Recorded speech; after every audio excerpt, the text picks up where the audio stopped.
And one of the things that, obviously with Michael Gove's sort of scrapping of the programme of study, and I don't know if anyone noticed, sort of on Gove's announcement, I was front page of The Guardian, which I didn't realise until my husband emailed me and said, where I talked about it didn't make any difference because we don't follow it anyway. Oh dear, quick, go and see my head teacher. He went, that's absolutely fine, Genevieve, doesn't matter.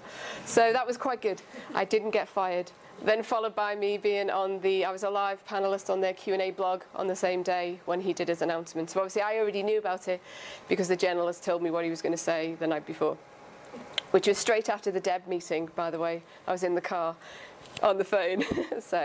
But yeah, so one of the things I do is making sure that kind of passing on my expertise. Not that I'm an expert in everything, I'm far from it, but I wanted to sort of engage more of the cross phase, so not just my secondary school teachers who are in my department who might want to do more programming, for example, or might want to do more creative work and work with, say, art or media studies or the music department.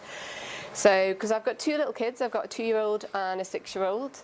And at home, he just goes and plays and does Scratch and can log into the PS3. He's got his own login, can go and navigate to iPlayer. And then his level for using ICT at school is below average. I'm like, what's he doing? What are they doing at school if that's the case? So one of the things I came up with was actually providing this kind of programming element into primary. Initially on the TeachMeet when I spoke about computing in the curriculum in September, I said it was going to be junior school. And then I thought, well, actually, there's loads of transition stuff. And then the people that I know tend to be Year 2 teachers. Oh, let's try it. So I've trialled with Stanford Infants, teaching Scratch programming to their Year 2 class, which was terrifying, by the way, for a secondary school teacher, to have 30 people there sitting, listening, bated breath. And I was like, oh my God, I'm going to fail. But as opposed to being told to get out and not want to do anything and playing games and whatever.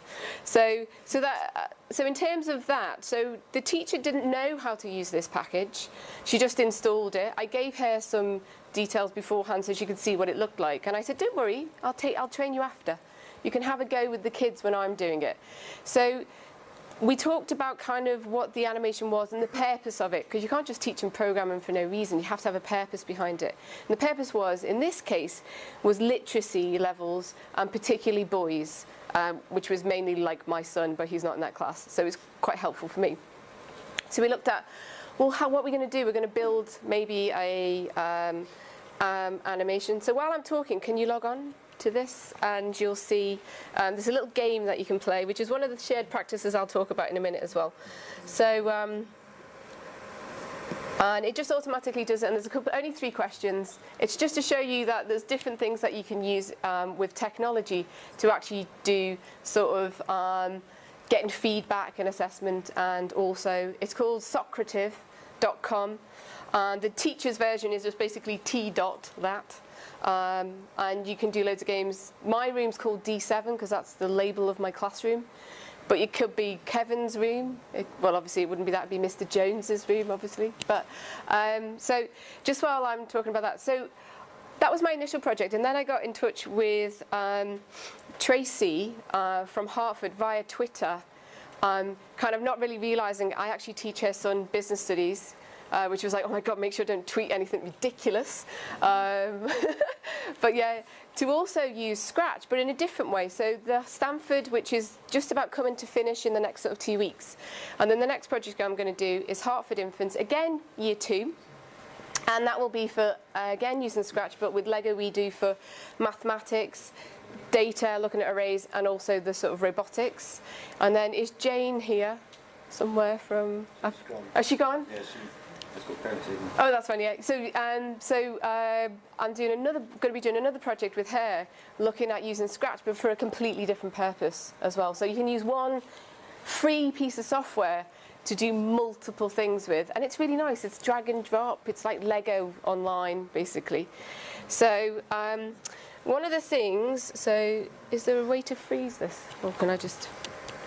Oh, is it? Okay, well, anyway. There's no thing. So I'll log on in a minute, see. So basically, you normally get this. I will log it on in a minute. But you get your little rockets. So you can see these little rockets. So I'm going to log on, see if I can do that while I do this. So that's the shared practice I do with, in terms of, t.socrative. Should have set this up beforehand, shouldn't I, really? Never mind. So in terms of the shared practice I do with, I'm working quite a lot with the primary schools. And again, that was basically through Twitter. So I'm able to get all of these links through Twitter, as well as obviously having the, sorry, that's my phone ringing. Mummy, answer your phone. There you go. So one of the things that I've found is that you can get lots and lots of resources through Twitter. Again, like things like this are really helpful. For example, Alan, who was on earlier, which is the techno teacher, I was just talking to him just before we came here because he does lots of hack days.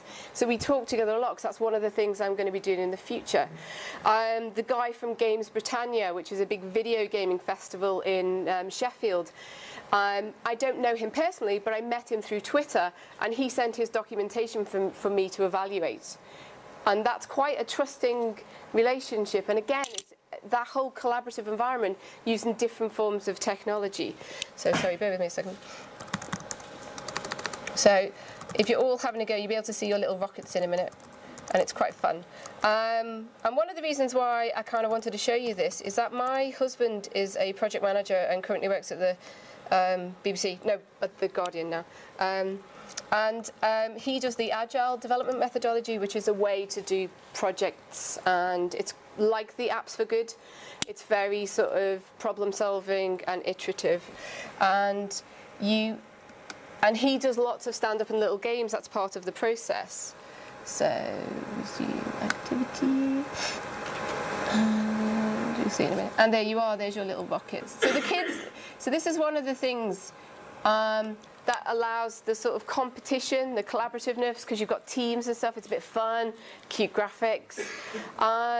And at the end of it, it sends me a report of all of your answers. So in terms of assessment, I've got an Excel spreadsheet straight away that I can just add a bit of maybe formatting to.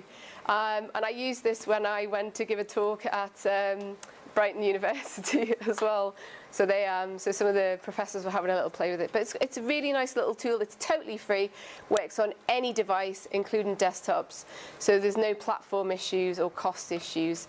You can I think the cost issue if you want more than 40 people using it at a time, but most classrooms aren't more than 40 at this point in time, hopefully. Fingers crossed. So going back to where we are.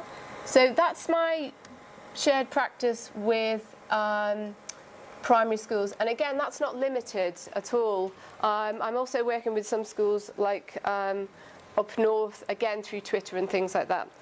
So one of the reasons I wanted to do is that I kind of like working with other people, and I don't really know much about primary school. I've also gone and done a team teach with Kevin to see what it's like at A-level, and it was amazing, the difference you get in your classroom and the different experiences and also expertise from somebody who's doing a different course at a much higher level or a much lower level in terms of the phase. And my practice has improved by going into these primary schools because they have a totally different way of learning. They are much more creative, they're much more self-managed learners, and they don't mind failure, which is, I'm an expert at that. And that's the best way to learn, whereas they can't think for themselves, the sort of more up the sort of secondary ladder they go. And just looking at the VLEs from the primary schools makes me want to weep for our secondary school in terms of how they engage with it or the sort of barriers to learning that we have in terms of ours. So one of the shared practices that I'm doing at the moment is part of a Google Guardian Hack Day, and that involves 4 other schools across the country. One of them is Donna's in Eastbourne, and then there's 3 schools up in Leeds, Wakefield and St Helens. And it's to teach Java. We're going to be developing web apps using Google App Engine. So how am I and how are we supposed to teach and learn together? So one of the things that we've come up with is, obviously, thank you, Paul, Skype. through LinkedIn. Can you unblock that, Paul, please? Thank you very much. And also Google Hangouts, because you can use a shared screen. So I'm going to be teaching Wednesdays after school to these 5 schools and all of these students, so that the teachers don't have to be afraid to kind of trial this new software, which they've never done before, which is we're going to be using Greenfoot, because it's for creating games. It's quite a nice way to learn Java. And so I'm slightly more expert than they are, I mean by a little bit, and it's a really, really good way to do it. And one of the things you can do, again, is using things like that Socrative that we were looking at, whereas you can check the kids' answers to make sure they know stuff, or Twitter using a hashtag to monitor any questions across all of the 5 schools. So again, in terms of like the second point, it's one expert me to all of these 5 schools, or whoever wants to join the Hangout kind of thing. But it could be like when I did the Apps for Good training at the Citywide Inset, whereas Richard from Apps for Good actually, the equivalent of Skyped in and spoke about the course, because he's the expert, as opposed to me talking. And I just did an example of the course, and the people got to understand it, and it was quite fun, a lot of people in there. So in terms of that sharing as well, by using technology, you don't have to have a CRB check. They don't have to travel 7 hours on the train just to come down for 25 minutes. It's just literally them taking 10, 15 minutes out of their day by using the technology. That doesn't cost anything. Google Hangouts and Skype are both free. If you want multi-users on Skype, you do have to pay for that. But I'm sure you can probably wangle a couple of months free out of them, seeing as they're now part of Microsoft. And it also gets rid of that territory, especially in secondary school, of I go to Dovey Stringer, no, I go to Varndine. Whereas the kids can actually work together on cross projects and things like that. So that's one of the things I spoke to Carol Sullivan about this morning, was running a cross the city hack day in sort of whatever you class as activities week. To see if people would be interested in doing that, and using technology to allow that sharing of practice. So for example, like I might ask Kevin, hint, hint, Kevin, you're on camera, you can't say no. He's brilliant, and he's an expert. He's much better coder than I am, will ever be. And he could Skype in for like 10, 15 minutes just to give the kids a bit of a prep, or I could get somebody from the schools up in Leeds, or Alan, the techno teacher, or the guys in Rotherham for Games Britannia to talk to the kids just by using technology. It doesn't mean that they have to get time out and cover costs of £1 million, because you can never get anywhere, and there's no money for funding for any CPD anymore, is there? So that's part of why I think it's really good to do shared practice. And again, going back to the fun, it is so much fun for secondary teachers to go into this year 2 class, which is quite scary, by the way, if you're a secondary teacher. But that kind of goes after about half an hour, 45 minutes maybe. And actually see them develop and try out the amount of things that they just did intuitively, which was a bit of a shock for me when I'm normally going, they're like this, open the head, can you fill me in, miss? Okay, close it, I'm done now.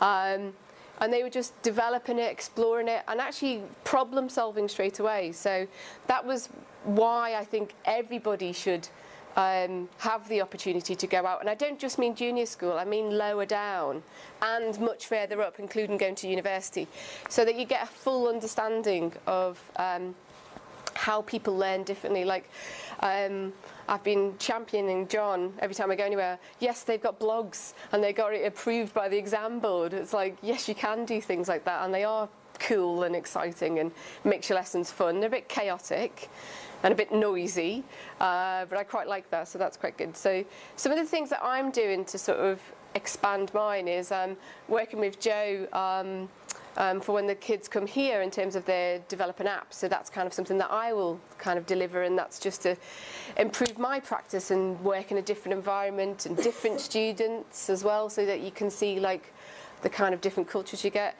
Again, the working with primary schools, and then the Google Hack Day is like a pilot project, which is in April, and that's for a bigger one that they want in July that everyone can go to. And again, it's like getting them to be creative and come off the curriculum and develop things and explore and fail. That's fine. So it's about being excited about that. And then one of the things again, is the last one, is like when I offered more training for our local teachers for Greenfoot and any other things. So I'm quite happy to do that. And again, that would be broadcast so other people can link in when they can't actually get out of the classroom. So please go and actually go to different schools and go to different phases, and you'll actually have a much better understanding of learning and actually pick up loads of really, really good tips, because pretty much everyone does different things, and I think you should share your practice more often. And it should be part of everybody's, like it is in Scotland where you have to go out. I think it should be part of ours as well. But that's all I have to say. Thank you very much.